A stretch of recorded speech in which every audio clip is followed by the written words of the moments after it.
Well, today, Governor Mike DeWine and the Department of Public Safety announcing recommendations to enhance school bus safety in our state. This comes in the wake of two tragic accidents in 2023 that impacted our communities.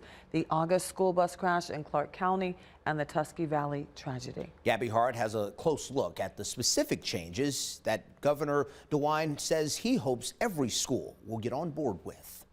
A 15-person state task force put in place to strengthen school bus safety has handed over 17 recommendations. These are all safety enhancements. Some of them probably weren't available 5 years ago or 10 years ago. A school bus crash last August in Clark County sparked this safety initiative. That crash claimed the life of 11-year-old Aiden Clark. Seatbelts became a central focus during this discussion. The working group also examined school bus regulations, risk factors, design, and much more. We became convinced that a statewide mandate of seatbelts on buses is not the most effective use of government resources to keep our kids safe. Just 3 months into that review of school bus safety, tragedy struck in Tusky Valley. A fiery wreck involving a charter bus that was carrying a high school band killed 3 students and 3 adults.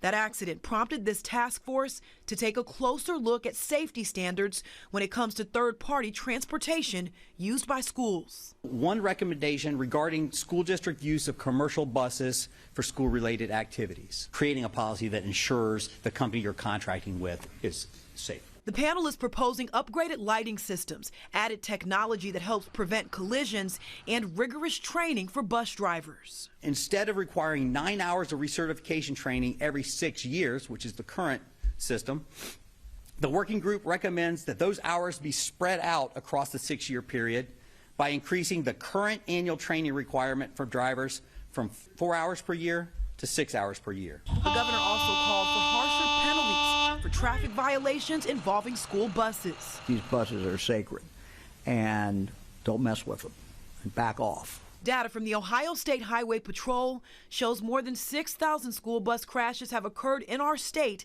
since 2018. And just this January alone, there have already been at least 59. The task force also proposed state funding to be set aside for Ohio schools to help make these safety improvements a reality. That was Gabby Hart reporting. Now, the governor says these changes will happen over time. Every year, school districts have to replace at least 10% of their fleet each year. And Governor DeWine also says he plans to go to the General Assembly for the money to get some of this done. Now, you can find a full list of those 17 recommendations right now at cleveland19.com.